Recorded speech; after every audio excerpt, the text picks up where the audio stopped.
strikes the ground. So this block strikes the ground. These blocks continue traveling up the ramp when that happens, correct? So they want to know about this tension. Is it increase, decrease to a non-zero value, decrease to 0, or what? It's pretty clear this one has to go to 0, right? Because these boxes are still moving up, so there'll be slack in the string. What you probably don't believe is that this will go to 0. It can be proven that those are 0, but that's the answer. So if you want me to just talk, so effectively to prove it, this string is more or less gone. It's broken, right? The boxes have a initial velocity that is now up the ramp. Everybody follow along? There's no friction on the ramp. Although, just to be honest with you, it wouldn't matter if there was friction or not. It would still be 0. But let's prove it. To prove it, I want to talk about the forces that act on each of the boxes. I know that on the 2m box, and I only care about the forces that are along the ramp. So I'm only going to deal with the stuff on the ramp. So there's a 2mg sine theta down the ramp, T1 up the ramp, okay? And I'm going to make up the ramp positive. Is that okay? Because that's the direction of the velocity. Although the acceleration is down the ramp, would you rather make down the ramp positive? It doesn't make any difference to me. All right, so we'll make up the ramp positive there. The other block, M, is going to have mg sine theta down the ramp and T1 down the ramp. All good? Any questions about any of those decisions? All right, so put those down there. We said this way is positive. So T1 minus 2mg sine theta has to equal 2ma. I am starting from the same place using a pattern, so to speak, where I begin with net force equals, and in this case I chose ma, because I believe the system is accelerating. Fair enough? Block 1, negative T1 minus mg sine theta equals ma. All right, well, I'm trying to prove something to you guys. I don't know if I see a direct path there, but if I was to follow the things I've been talking about in class, the next thing I would probably do is maybe come up with an expression for the acceleration. I could then use that to come up with an expression for T1. That's probably the way I would do this. I think it's easier to do that than it is to eliminate acceleration. But I could do it either way. But I'm going to choose to solve for the acceleration and then go back and solve for T1. So I will add those two equations together. That will eliminate, that's going to eliminate T1 because one's positive and one's negative. And I will get negative 3mg sine theta equals 3ma. So A equals negative g sine theta. I'm not surprised by this result. I knew it would be negative, but are there any questions about where I got the acceleration? So now, if I wanted to find T1, I can plug it into either one of those relationships to get an expression for T1. I'm going to plug it into this relationship to get an expression for T1. Negative T1 minus mg sine theta equals m times negative g sine theta. So T1 equals 0, right? Now, why? Why does T1 equal 0? That's maybe a better question. I proved it. I'm showing you T1 equals 0. But why does it equal 0? Well, in this case, the tension is not actually causing any motion. The motion is purely caused by gravity. And the only thing that works against the acceleration of the objects is the object's own inertia. So this tension isn't necessary to cause the system to move. It's an internal force. And in many cases, an internal force treats the object as a single object. Would there be any difference in the behavior of the system if it was one mass of mass 3m or two masses of mass 2m and m on the ramp? The behavior of the system would be the same. So this tension is unnecessary, therefore its value would be 0. Meaning you could cut the string and they would do the same thing as they ran, because they're being pulled down the ramp with nothing to resist their motion or to change the separation distance between the masses.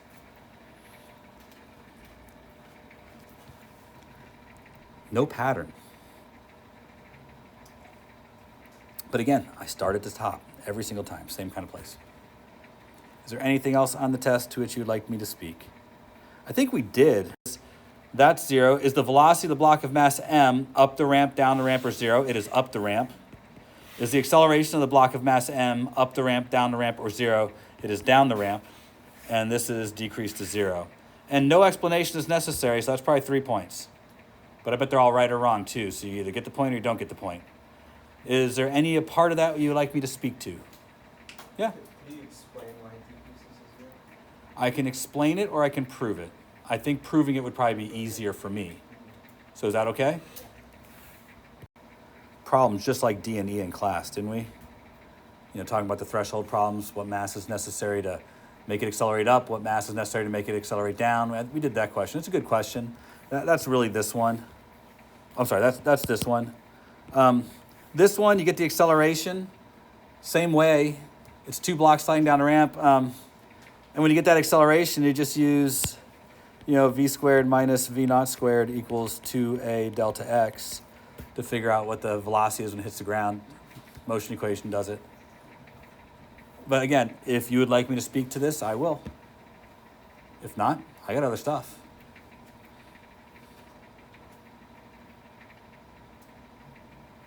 All right. Appropriate wait time is 3 seconds. I gave 8. That's probably good to move on, right?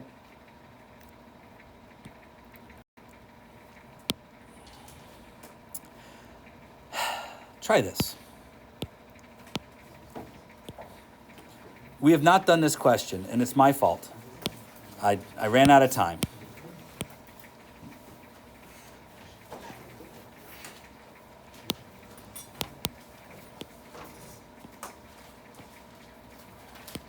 In 6th period, I did this problem purely with purely with letters, because I like letters.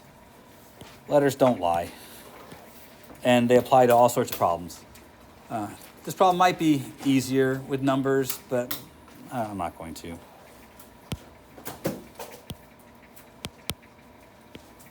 going to call this M2, and this is M1. And I'm applying a force F. This surface is frictionless. And there's a coefficient of static friction between the top block and the bottom block. Right now, your answer can only have F, M1, M2, and mu s in it. So as we start this problem, these are the only allowable variables and fundamental constants that can be in your answer. Fair enough? In fact, I'm going to remove one of those from the list. I want an expression for F. The largest value for F so that the red block won't slide off the blue block. Now, I'm just going to talk out loud. I hope you're doing the same thing I'm doing. Red block, blue block. Let's see. M1G, normal force, static frictional force. Does that make reasonable sense? Did I do anything crazy there? All right, so continuing free body diagram work.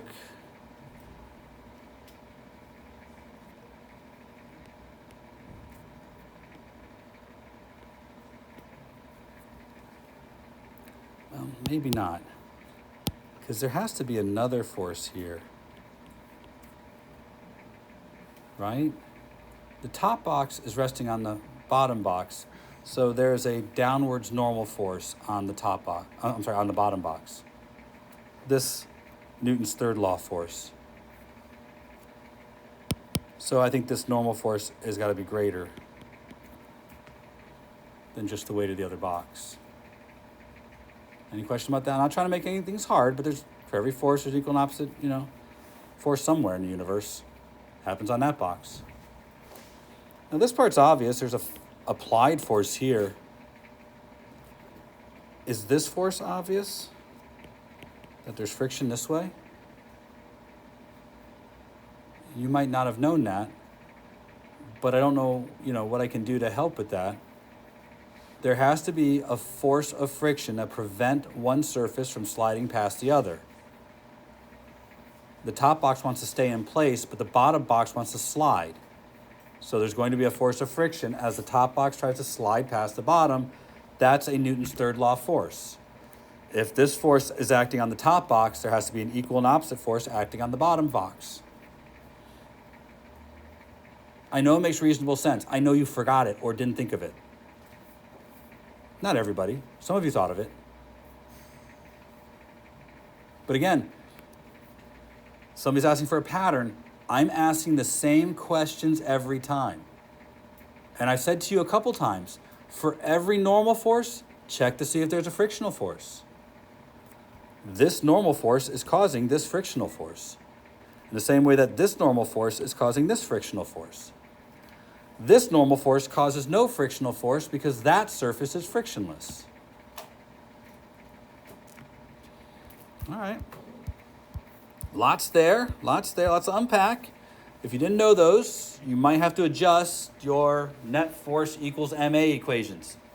Because that's next, right? I'm going to slide all this up and start to focus on the next part of our problem. I have every bit of assurance that you guys can do this next part without me interjecting at all. So I'm going to pick this way to be my positive direction. Connect both boxes together. And I'm going to say that the net force equals MA for both. Both boxes accelerate. That's the whole point, isn't it?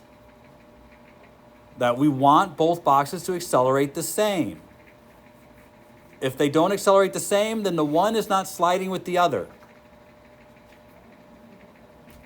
So F minus friction equals M2A.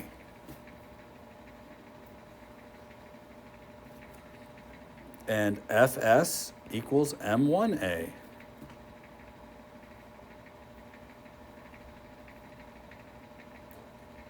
And what do I do now? I can combine those together, but that'll give me something I can't use, won't it? Let's combine them together. And I'll get F equals M1 plus M2A. I'm not allowed to have A in my answer. But I can use that. I mean, that's something, I guess. Is there anything else we haven't used? Yeah. Right, we haven't worked in the coefficient of friction yet. Perhaps we should try that route. There's probably something there that we can use. That would make sense. Wouldn't it make reasonable sense that the size of the coefficient of friction would probably have something to do with this? I mean, if it's a stickier surface, would you expect that I could probably pull harder? And if it's not a very sticky surface, I probably can't pull very hard? I would think that that would be in there. So let's try and work that in. I know that friction is less than or equal to mu times the normal force. And I know the normal force. In this case, normal force equals M1G. So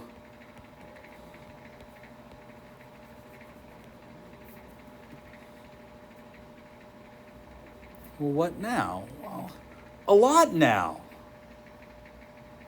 You may not see it, but I've always suggested that you sub into the inequality.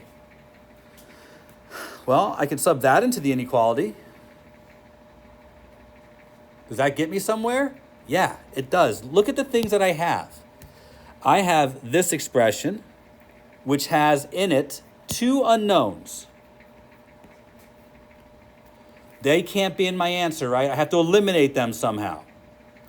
I've got another expression that has only one unknown. That can't be in my expression, can't be in my answer. I have another expression that has an unknown and the thing we're trying to solve for.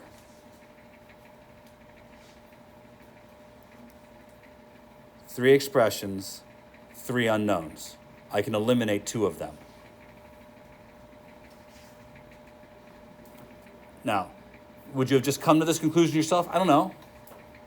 This isn't that far away from the ones where we're pulling it with the string, but it's far enough. What do I do now? Well, it doesn't. There's got to be a way to do it. I could, since I like subbing into the inequality, I could do this substitution first. I like that one because that's going to give me M1A has to be less than or equal to mu M1G, and I can cancel out the M1s. Acceleration has to be less than or equal to mu G. Now, a person who perhaps doesn't like the inequalities might say, well, I can just plug this in over here. And you could. You'd get an answer for F. You know me, I like to preserve the inequality. And that substitution only works if the acceleration equals mu G, the threshold. But I like to have the inequality in my answer. So a lot of you have started to do that. You're like, whenever there's an inequality, I just make it an inequality and I substitute in. That will get you most answers. I'm going to do it the other way. I'm going to solve this one for A and go that direction. And when I do, I get F over M1 plus M2 has to be less than or equal to mu G. And now I can solve for F. F has to be less than or equal to mu G M1 plus M2.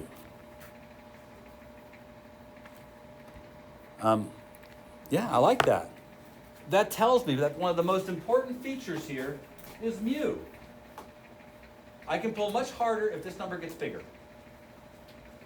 It also tells me that if gravity's bigger, I can pull harder. Well, that's a big duh. Gravity's bigger, it makes more normal force. But it's not like I can change that. Interesting. Doesn't really matter which one of those is bigger than the other, does it? I find that very interesting. No matter what, if I make M1 bigger, I can apply more force. To make M2 bigger, I can apply more force. That doesn't seem to affect the answer. I find that unusual. But again, this is the answer. What do you think? Anything weird here? Ah, you say that. So here, to prove that there's nothing unusual, that this was easy, could you try the problem again? But this time,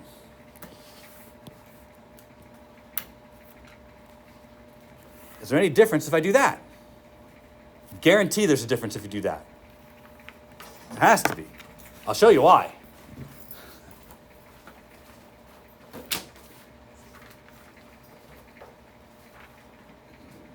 Having a problem. Now there's friction on the table here.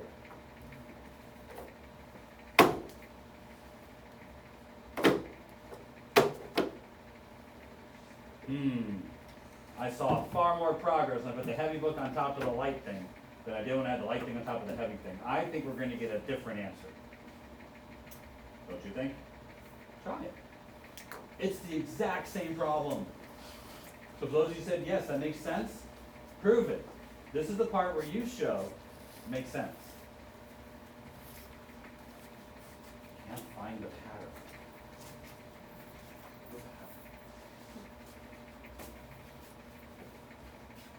I had a kid in another class yesterday say, Mr. Shelton, if you're so smart, why do you teach?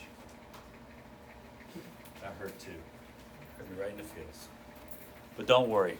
Tomorrow will be a wonderful day. I'm just going to slide everything over here. You have a picture, right? Tell me where you went wrong, because I'm not going to do anything weird here. We're pulling on this box now. It's still got weight. It's still experiencing the same normal force. None of that's changed. However, it's trying to scrape across the top of the bottom box. So static friction should be in this direction on that box. Static friction is trying to prevent one surface from sliding past the other. It's trying to prevent the top box from sliding across the bottom box. Because it is also that force, the frictional force, that is causing the bottom box to move at all. Now, I still could draw all the up and down forces on this box, although I don't know how necessary they are. Normal force,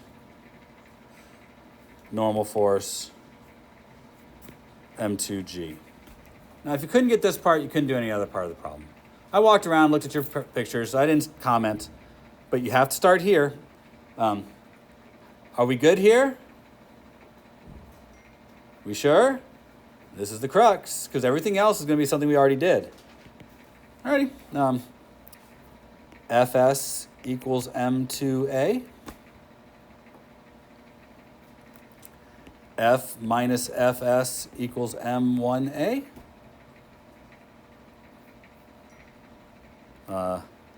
F equals M1 plus M2A. That still has to be true.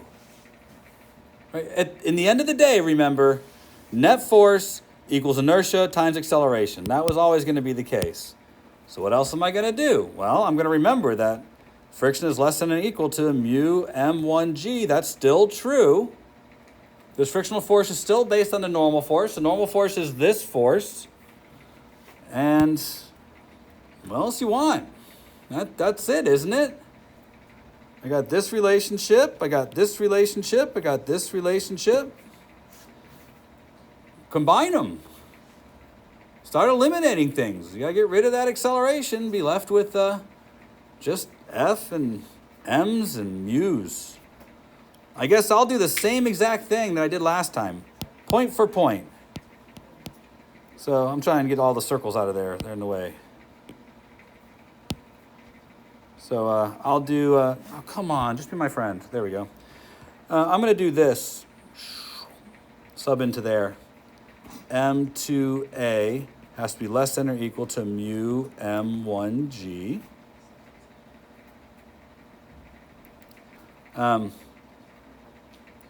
A equals F over M1 plus M2. I am doing the exact same thing, right?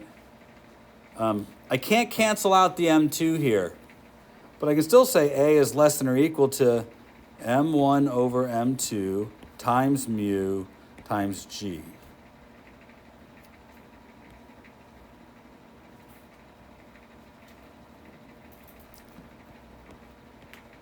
You know me, I like to preserve the inequality.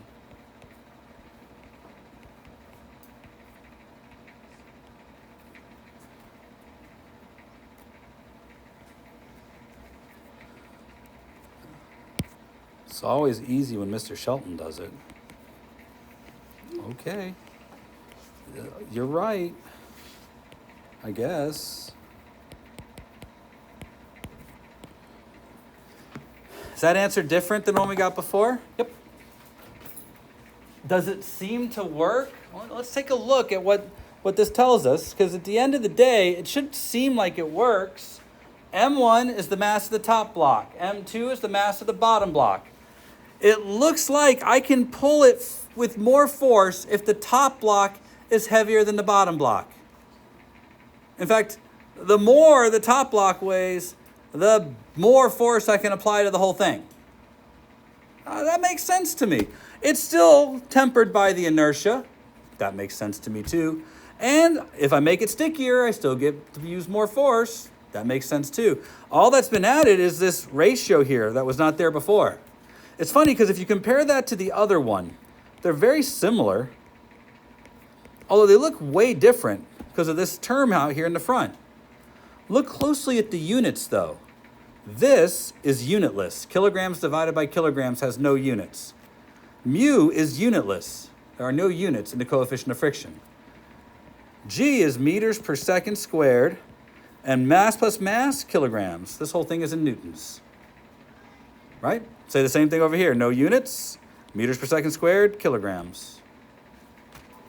Yep, go ahead, Owen. So, why, when you divided M2 from A, why did you put mu, S, and G in the numerator as one fraction instead of M1 over M2 times? I'm not trying to know where are you talking about. I've got several things on the board here that suggest what you're talking about. This? Yes. Why aren't mu and G? Oh, I could write like that. I mean, this. It's equal. It's the same thing. And then one more thing. If No. that's the case- Do you know that those are the same? Yeah. Okay. I realize that now, but if that's the case, then why can't we just cancel out M2 from both denominators? You mean because of this? Yeah. Because M2, I can't cancel out M2 here.